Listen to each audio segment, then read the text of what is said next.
Ustedes saben que la mujer embarazada durante los 9 meses puede presentar dos tipos de hemorragias, ¿no ve?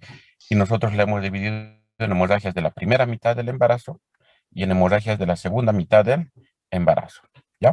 El día de hoy vamos a hablar de las hemorragias de la primera mitad del embarazo. Pero un minutito, ya. Entonces, dentro de las hemorragias de la primera mitad del embarazo, que ahora vamos a manejar hasta las 22 semanas de gestación, entonces vamos a hablar de tres entidades principalmente, ¿ya? Que vamos a ir a describir a continuación.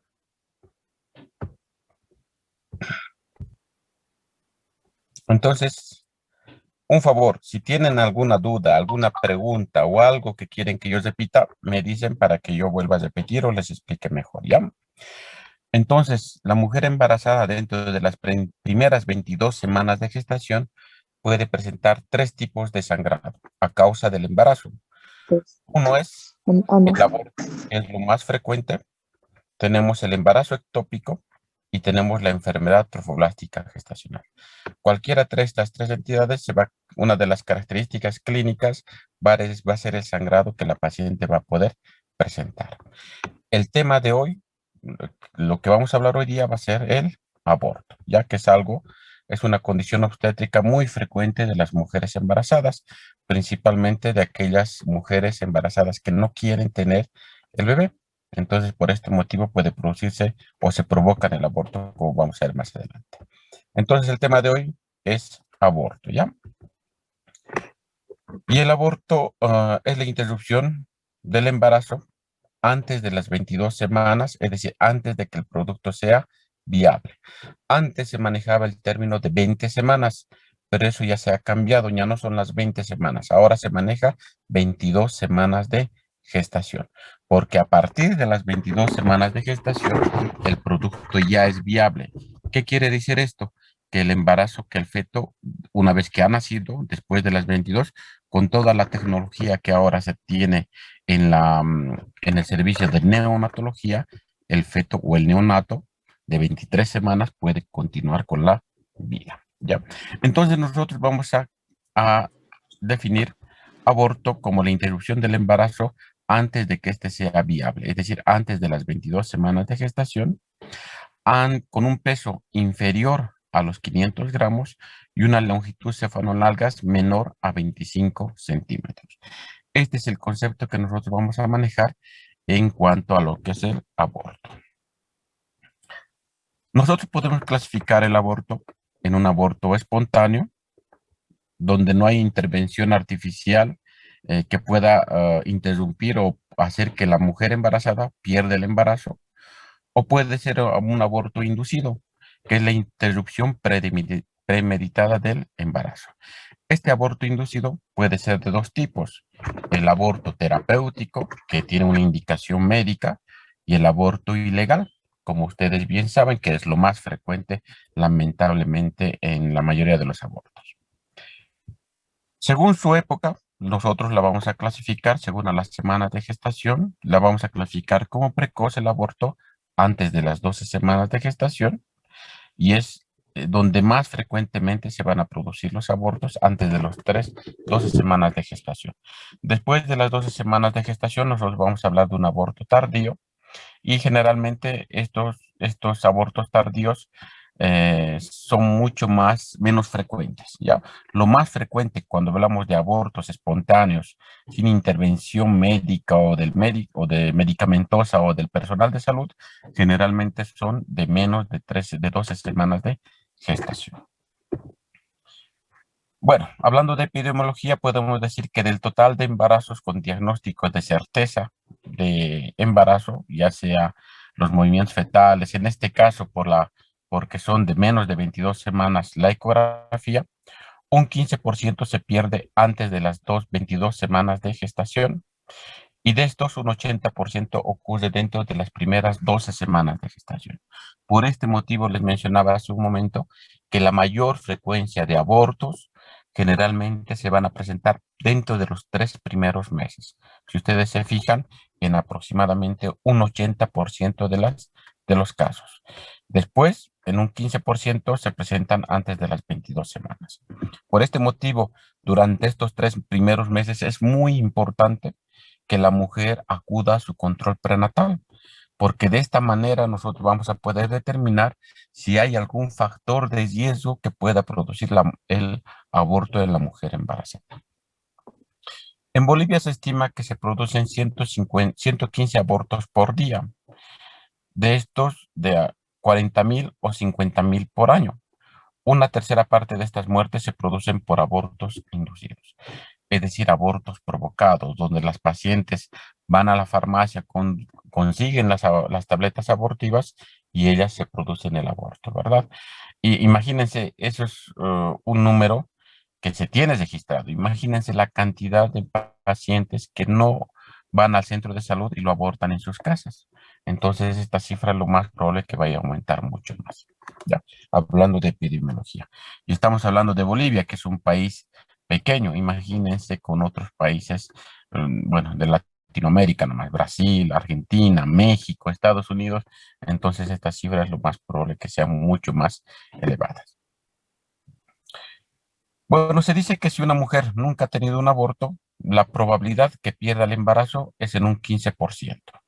Si esta mujer ha tenido un aborto previo, el porcentaje de que lo vuelva a perder aumenta en un 19%. Si la mujer ha tenido 2 abortos anteriores, el porcentaje aumenta un 45 o 35%. Si ha tenido 3 abortos previos, la probabilidad de que lo vuelva a perder es en un 47%. Entonces, mientras más abortos la paciente tenga, ya sea terapéuticos o provocados o inducidos o ilegales, entonces el porcentaje, la probabilidad de que en el próximo embarazo vuelva a abortar es muy elevada. Ya, entonces hay que tener mucho cuidado. Lamentablemente, muchas pacientes nosotros tenemos que piensan que el aborto lo utilizan como un método de planificación familiar. Hemos tenido una paciente que ya tenía, creo que tenía sus 22 años y ya estaba en su séptimo aborto.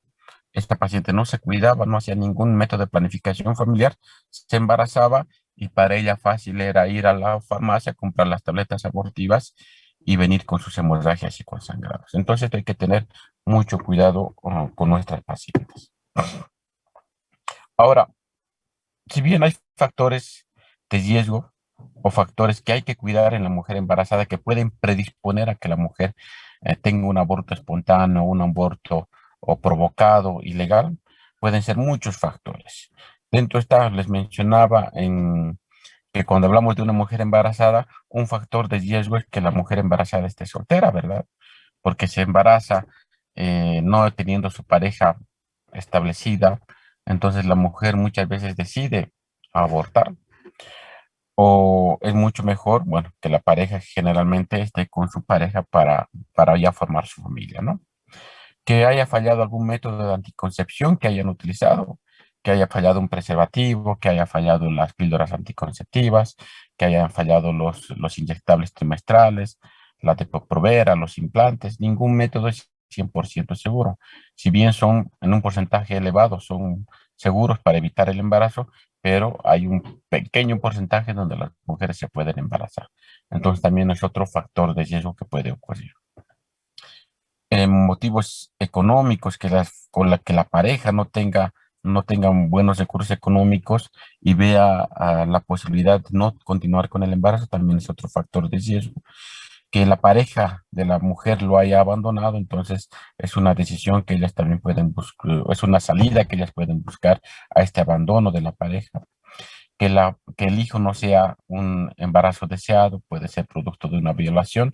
De ahí es donde entra lo que son los abortos legales, donde la mujer puede solicitar un aborto aquí en Bolivia cuando se haya demostrado que la paciente ha sido abusada sexualmente y a consecuencia de esto haya tenido el embarazo, entonces ella puede solicitar interrumpir el embarazo.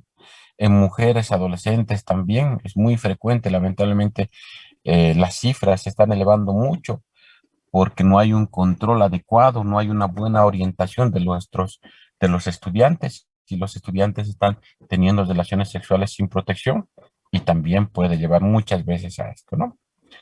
Y cuando el número de hijos es muy elevado, también puede ser un factor de riesgo, un factor que haga que la paciente decida abortar, ¿no? Entonces son muchos factores que se pueden estar muy relacionados con esto de lo que es el aborto. Bueno, el aborto lo vamos a clasificar de acuerdo a su etiología en un aborto espontáneo o un aborto provocado, ¿ya? El espontáneo, bueno, como ya hemos mencionado, es un aborto donde va a producir sin la intervención de ningún tipo de, medicamentos, ni tampoco ningún tipo de material o algún instrumental quirúrgico, ¿verdad? Y tampoco nosotros como médicos vamos a intervenir. Es un aborto espontáneo. Y generalmente dentro de estos abortos espontáneos, como vamos a ver más adelante, la mayoría son de causas ovulares o cromosómicas y exactamente no se sabe por qué se produce el aborto, ¿no? De acuerdo a su etiología, también se va a clasificar en aborto provocado, y en este aborto provocado lo vamos a clasificar en dos tipos. En un aborto terapéutico, cuando hay una indicación para interrumpir el embarazo, puede ser, bueno, en este caso ya les había mencionado que, que la paciente haya sido abusada sexualmente y la paciente pueda solicitar que se le interrumpa el embarazo. O puede ser que la paciente tenga una enfermedad muy grave, una cardiopatía muy severa donde impida que la paciente pueda embarazarse. Entonces hay muchas condiciones en donde la mujer puede o legalmente puede recurrir a un aborto de tipo terapéutico. O cuando el feto tiene múltiples malformaciones que son incompatibles con la vida, como serán encefalias o muchas otras enfermedades también. Entonces, en estos casos, la paciente está en todo su derecho de solicitar un aborto terapéutico y se lo tiene que realizar, ¿no? Pero tenemos también el aborto ilegal y lamentablemente este aborto ilegal es la mayoría de los abortos que se están produciendo. Esto nosotros sabemos porque hay muchas pacientes que llegan con sangrado, con hemorragias y complicadas, con shock hipovolémico y mal estado general, y es porque estas pacientes se colocan las tabletas abortivas que ustedes tal vez conozcan, que es el misoprostol. Entonces consiguen de las farmacias, se colocan dentro de la vagina o se toman y de esta manera van a producir que la paciente aborta, pero muchas veces no lo expulsa totalmente. Quedan estos ovulares allá adentro y esto hace que sangre mucho la paciente. Actualmente se considera que los abortos provocados o ilegales son son las causas son las causas muy frecuentes de muertes maternas porque no se hace un control adecuado de este tipo de pacientes, ¿no? Sí, quiero hacerles de acuerdo que aquí en Bolivia todavía el aborto está penalizado, no está legalizado. Solamente el aborto, como les mencionaba, el aborto terapéutico o el aborto legal, cuando la paciente ha sido sometida, ha sido embarazada por un acto de violación, en esos casos sí, pero el aborto no está legalizado totalmente aquí en Bolivia. De acuerdo a la edad gestacional, podemos clasificar el aborto en ovulares, cuando el aborto se produce 1 o 2 semanas después de haberse producido la fecundación. Se puede clasificar en aborto gestacional de tipo embrionario, cuando el aborto o la pérdida del embarazo se produce hasta la octava, novena semana de gestación. Y el fetal, cuando se produce por encima de los 9 semanas de gestación. También, de acuerdo a la edad gestacional, podemos clasificar al aborto ovular 1 a 2 semanas, embrionario entre la octava y novena semana y fetales después de la octava o novena semana. Y por su recurrencia también la podemos clasificar en recurrente o habitual, cuando la paciente ha tenido 2 o más abortos continuos o 2 o 3 abortos discontinuos. Esto vamos a ver más adelante cuando veamos estas diferentes condiciones que la mujer embarazada puede presentar. Bueno, cuando hablamos de abortos de tipo espontáneo, entonces las causas más frecuentes, en un 50 o un 80%, son de causas ovulares o de causas cromosómicas. ¿Ya? Se puede deber a un desarrollo embriológico anormal, alteraciones cromosómicas o ausencia del embrión. Entonces, miren, en un alto porcentaje son de causa ovular y cromosómicas. Y este tipo de abortos generalmente se producen antes de los 3 meses de embarazo. Eso hay que tener muy en cuenta, muy presente. Tenemos de causa materna orgánicas, enfermedades generales o enfermedades locales. También pueden ser otras causas de abortos. enfermedades locales como ser infecciones urinarias, infecciones vaginales, infecciones de transmisión sexual, enfermedades mm, funcionales como ser los trastornos metabólicos, las diabetes, las pacientes diabéticas no bien controladas o pacientes que tengan lupus eritematoso también causa frecuente de abortos en un 10 a un 15%. Y de causas inmunológicas tenemos el síndrome de anticuerpo antifosfolipídico, anticuerpos antinucleares o por una incompatibilidad del factor AB. Entonces, las causas de abortos pueden ser muy variadas, ¿verdad? Pero dentro de estas, las más frecuentes son las ovulares o cromosómicas en un 50 o un 80%. Y como les había mencionado, generalmente se produce antes de los 3 meses, antes de los 3 meses de que el embarazo haya cumplido, ¿no? Ahora, también hay de causa psicológica, ¿no? El aborto puede producirse por un trastorno emocional que la paciente haya podido tener. Puede ser a causa de origen tóxico, la paciente haya estado expuesta al plomo, mercurio, arsenio o fósforo, o por estados de tipo de nutrición no adecuada, por pacientes que no consumen mucha proteína, minerales, vitaminas, una paciente con desnutrición. Generalmente se ha visto esto en pacientes que son drogadictas o alcohólicas, que no se alimentan en forma adecuada, entonces si se embarazan pueden abortar muy fácilmente, porque ahí es un aborto de tipo carencial por deficiencia de nutrimentos que la paciente puede consumir. Los traumas físicos todos los días se escucha, ¿no? Que las pacientes han sido golpeadas y cuando son golpeadas, lamentablemente, bueno, las parejas golpean los genitales, golpean el abdomen de la mujer, entonces eso también es una causa frecuente de aborto. No, obviamente, si tenemos una paciente que ha sido agredida, se tiene que denunciar, no está permitido, y el abuso de drogas de la misma manera, ¿no? Entonces, como si se dan cuenta, las causas de abortos pueden ser muy variadas. Aquí tenemos también, entre otras, hemos hablado de las genéticas, las trisomías autosómicas 21, 16, 18 y 22, triploidías, el síndrome de Turner, tetraploidías, mosaicismos, monosomías del cromosoma X, dentro de las causas genéticas de aborto, las inmunológicas, fallas en los mecanismos de producción de anticuerpos, enfermedades maternas, infecciones, infecciones urinarias, infecciones vaginales, muy frecuente. Cuando nosotros tengamos una paciente que acude a la consulta, preguntar siempre sobre alguna sintomatología a nivel genital que tenga. Si la paciente refiere flujos, secreciones, mal olor, picor, entonces hay que pensar muy, muy fácilmente en una infección de tipo local. Hay que pedirle un cultivo de la secreción o flujo vaginal o una tinción de Gram, que es lo más fácil, ¿no? Entonces, todo esto nosotros tenemos que realizar cuando la paciente acuda a su control.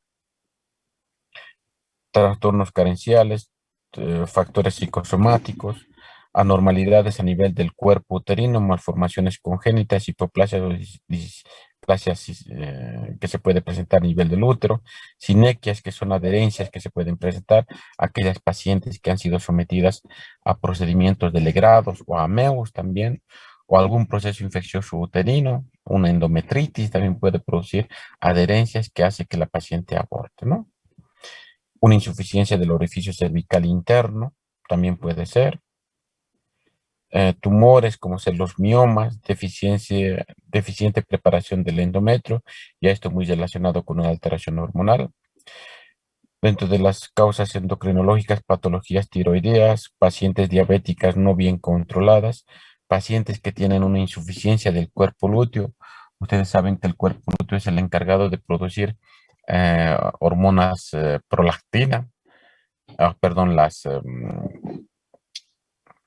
progesterona, perdón, la progesterona es una hormona muy importante durante el embarazo. Y si el cuerpo lúteo es un cuerpo lúteo insuficiente, entonces no va a producir progesterona y generalmente lo puede abortar, ¿no? Agresiones extrínsecas, como esas radiaciones ionizantes, ingesta de medicamentos, alcohol, tabaco, drogas, y también de causas paternas, alteraciones del semen, trastornos endocrinos y también de tipo carencia. Entonces, la etiología que puede producir aborto es muy variada. Como les mencionaba, estamos hablando de abortos espontáneos, ¿no? Ahora, dentro de las variedades clínicas del aborto, nosotros vamos a encontrar lo que es una amenaza de aborto. Si una paciente viene con amenaza de aborto y no hacemos un buen tratamiento o la paciente no acude al hospital, esta amenaza de aborto se puede convertir muy fácilmente en un aborto en curso, ¿verdad? Y el aborto en curso lo vamos a clasificar en un aborto inminente o un aborto inevitable, ¿ya? Y eso nosotros tenemos que saber reconocer. El aborto inevitable o un aborto en curso puede evolucionar si la paciente no acude al médico o no hace su tratamiento a un aborto incompleto o un aborto completo.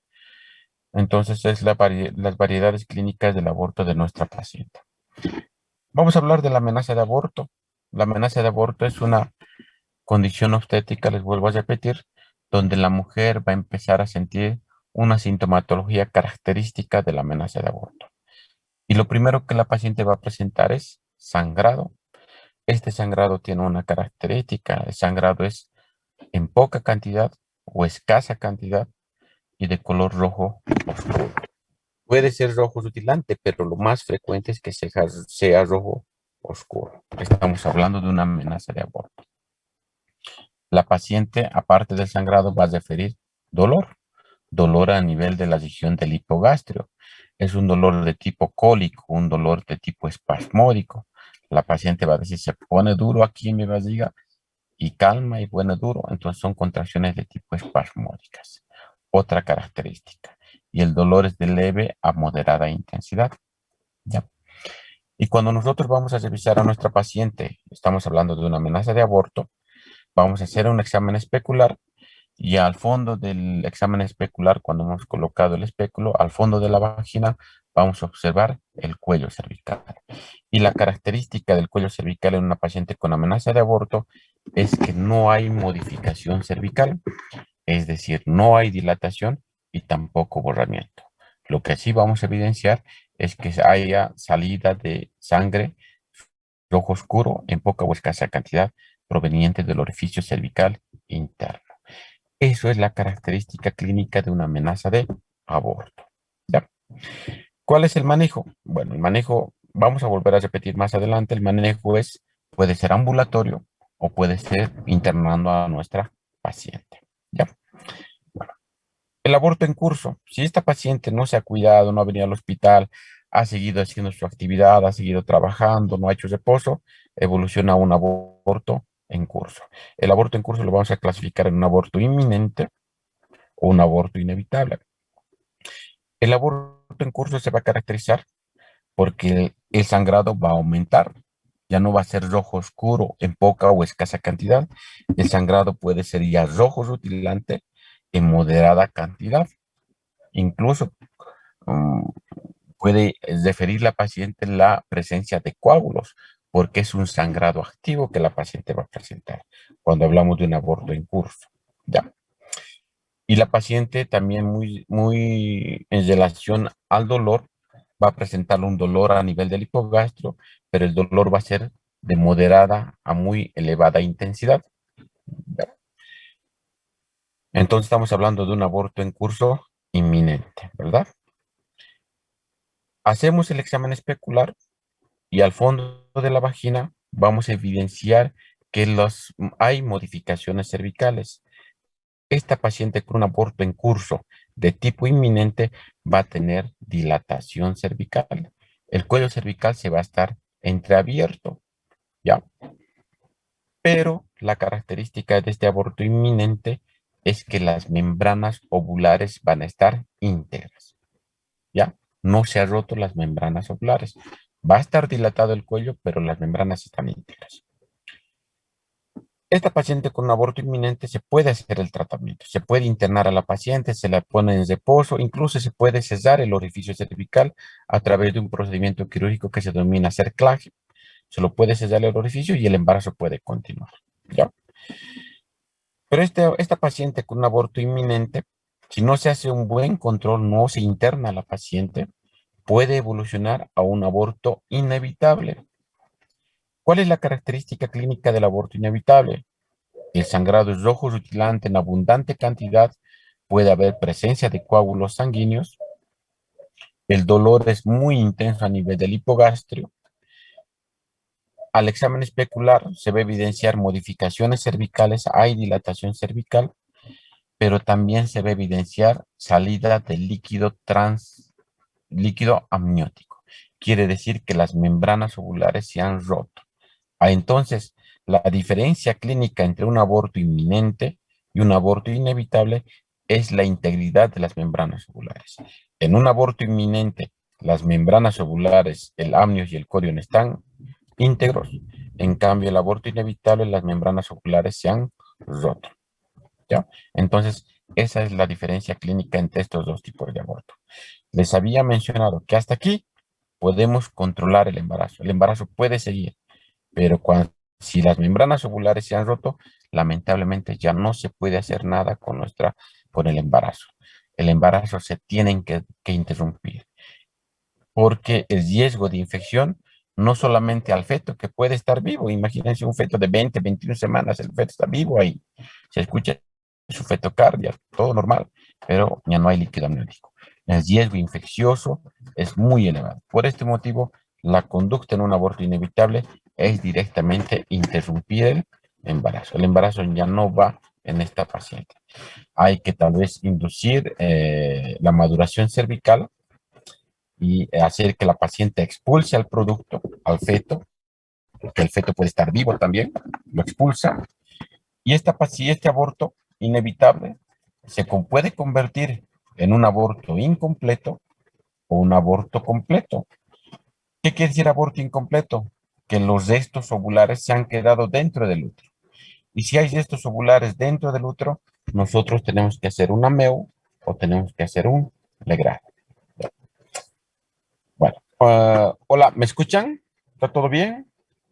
Sí, doctor, se escucha. Sí, doctor. Ya, un favorcito, aquí está lloviendo de Sí, la doctor. madre, está lloviendo terrible, entonces si tengo que elevar la voz me dicen nomás, ¿ya? Ya, entonces Está les he bien. mencionado que un aborto inevitable puede evolucionar a un aborto incompleto, que hayan quedado restos ovulares dentro del útero de la mujer.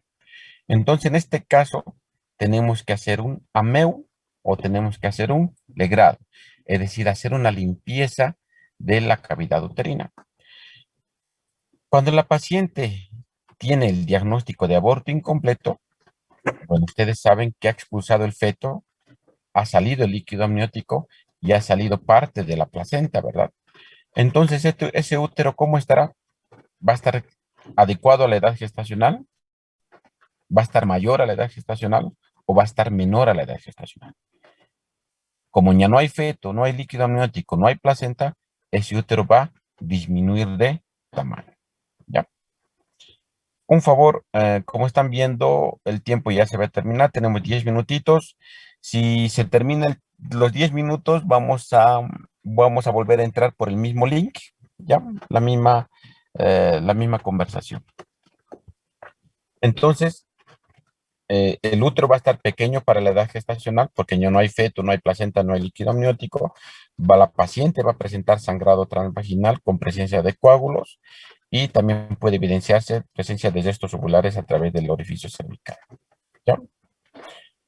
Entonces, la conducta es internar a la paciente y hacer una MEU o hacer un legrado uterino instrumental. ¿Qué es el AMEU? AMEU significa aspiración manual de cavidad endouterina. Eso es el significado de AMEU, ¿ya? Es una técnica quirúrgica que nosotros los obstetras realizamos en mujeres que tienen un embarazo de menos de 3 semanas, de 3 meses, perdón, es decir, menos de 12 semanas de gestación, menos de 3 meses, que el cuello cervical esté dilatado menos de 2 centímetros y que la paciente pueda tolerar el procedimiento. Entonces, en ese caso eso es el AMEO, ¿ya? Este AMEO se hace bajo anestesia local, no se hace bajo anestesia general. La paciente, por tanto, va a estar despierta. Y eso se tiene que hablar con la paciente, porque la paciente tiene que tolerar el procedimiento, ¿ya? Lo bueno de la MEO, que es un procedimiento que es ambulatorio. Si todo está bien, la paciente está hemodinámicamente estable una vez que se ha realizado la limpieza a través de una MEO, a la hora del procedimiento se puede ir a su casa. ¿Ya? Pero si la paciente no cumple estas tres condiciones que les he mencionado, es un embarazo mayor a 12 semanas, las modificaciones, el cuello cervical esté dilatado más de 2 centímetros, o es una paciente que está, no va a poder tolerar el bloqueo solamente cervical. Es una paciente que tiene su umbral del dolor muy corto, es decir, que le va a doler. Entonces, en ese caso, ya no hacemos el AMEU. En ese caso, vamos a hacer un legrado uterino instrumental, ¿ya? Que es el famoso LUI o LIU, como ustedes han debido escuchar. En este caso del legrado uterino instrumental, se hace bajo anestesia general, se hace dormir a la paciente duerme y se hace el procedimiento. Pero en este caso, como se utiliza anestesia general, está indicado que la paciente tiene que permanecer en el hospital 24 horas en observación, ¿ya? Entonces, de esta manera hemos resuelto un aborto incompleto. Pero también puede ser que una paciente con un aborto inevitable, después de haber puesto medicamentos como es el misoprostol, haya expulsado el feto, todo el líquido amniótico y toda la placenta. En este caso, nuestro diagnóstico es un aborto completo. ¿Cuál será la clínica de un aborto completo? El útero está pequeño para la edad gestacional, es decir, incluso está poco aumentado antes de que la mujer esté embarazada, es decir, el útero se contrae y regresa a su tamaño normal. El sangrado es mínimo, escaso, o que a veces no hay sangrado y el dolor en la paciente ha cesado. Eso es la clínica de un aborto completo, no hay de estos ovulares. ¿Cómo confirmamos nuestro diagnóstico clínico? A través de un examen ecográfico. Si la ecografía nos dice que no hay nada dentro del útero, bueno, le damos alta médica a la paciente y hacemos planificación familiar, ¿ya? Entonces son las variables clínicas de lo que es un aborto, de un aborto ¿no? Tenemos otra forma de aborto que es el aborto detenido. Y este aborto detenido se va a caracterizar porque el feto se muere dentro del útero antes de las 20 semanas, antes de las 22 semanas de gestación. ¿Ya?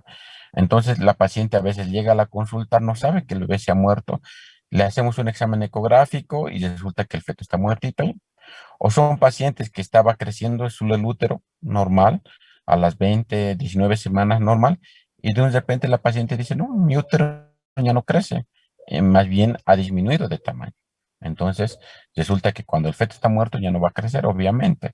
Hacemos un examen ecográfico y resulta que el feto está muerto. Entonces es un hallazgo más que todo de tipo casual. Muchas pacientes, en este caso, cuando se muere el bebé, dejan de sentir la sintomatología neurológica del embarazo, esos signos de presunción que les había mencionado ayer, en donde la paña no tiene náuseas, se le pasan los vómitos, se le pasa toda esa sintomatología que la paciente presentaba. ¿Ya? Es un aborto detenido. En este caso, el aborto detenido nosotros manejamos de la misma manera que un aborto inevitable. No podemos mantener el embarazo dentro del útero, se tiene que interrumpir el embarazo. Y para esto nosotros tenemos que internar a la paciente, tenemos que colocar misoprostol, que son las tabletas abortivas, que son prostaglandinas, el misoprostol, se lo coloca dentro de la vagina o se puede dar por vía oral, ya el misoprostol, y esto va a hacer que la paciente tenga contracciones uterinas, haya modificaciones cervicales y expulse al feto y expulse la placenta y el líquido amniótico. El aborto detenido se convierte también en un aborto incompleto cuando hay gestos ovulares o se puede convertir en un aborto completo cuando lo ha expulsado todo. Si es un aborto incompleto, ya hemos mencionado dos procedimientos, AMEO o legrado uterino instrumental, ¿no? AMEO antes de las 12 semanas, menos de 2 centímetros de dilatación y que la paciente pueda tolerar el bloqueo paracervical. Legrado uterino instrumental se puede hacer a cualquier semana de gestación, se hace bajo anestesia general y la paciente se tiene que quedar internada por lo menos 24 horas en observación. Ahora, si tenemos una paciente donde se ha colocado las tabletas, por decirles, se ha provocado el aborto, no ha acudido al centro de salud, no ha acudido al médico, y la paciente va sangrando 3, 4, 5, 6, 7 días. ¿Cuál es el riesgo? El riesgo es que se produzca una infección. Es como si nosotros dejáramos un pedazo de carnecita sobre la mesa. En 3, 4 días se va a empezar a descomponer y se puede convertir en un aborto infectado primeramente cuando la infección es a nivel uterino, y si no se hace nada con esta paciente, se puede convertir en un aborto que es un aborto multisistémico, ¿no? ¿Tienen alguna pregunta, perdón? ¿Duda? No, no, me escuchan, pero, ¿sí? Sí, doctor. Ya, listo. Entonces, estamos hablando de lo que es un aborto infectado o localizado a nivel uterino, y después, si es que no se hace nada, esta paciente no toma sus medicamentos, no se hace una limpieza, evoluciona a un aborto séptico, que ya es un aborto multisistémico donde va a comprometer la vida de nuestra paciente. Entonces, todas estas son las variedades clínicas de lo que es el aborto, la evolución desde una amenaza de aborto hasta un aborto séptico, infectado o séptico. Ya. Bueno, vamos a continuar. Entonces, la fisiopatología de lo que es el aborto va a empezar con una hemorragia. El paciente va a presentar una hemorragia. Esta hemorragia, que se puede ser muy evidente, ustedes van a ver ecografías que se hagan las pacientes y los ecografistas nos refieren como hematomas o como desprendimientos, y ellos nos miden en porcentaje. Nos dicen hay un desprendimiento de un 5%, hay un desprendimiento de un 10%, entonces ellos nos van a reportar en la ecografía, que va a afectar hasta la desigualdad vasual del embarazo. Puede haber una necrosis del tejido adyacente. Hay separación del huevo, como estamos viendo aquí, separación del huevo. La paciente va a presentar contracciones uterinas, ya. Y bueno, habiendo la separación del huevo, va a haber sangrado. Y finalmente, si no se hace nada, les mencionaba que viene la expulsión del producto, ¿no? Se convierte en un aborto incompleto o un aborto completo. Esto es en cuanto a la fisiopatología de lo que es el aborto. Bueno, esto es un repaso de lo que ya les había mencionado. Está también en las diapositivas. Vamos a repetir así rapidito lo que es una amenaza de aborto. Perdón, tenemos un minuto. Voy a dar ahora la señal y ustedes vuelven a ingresar con el mismo link, por favor, a la segunda parte. Se va a cortar ahorita, ¿ya?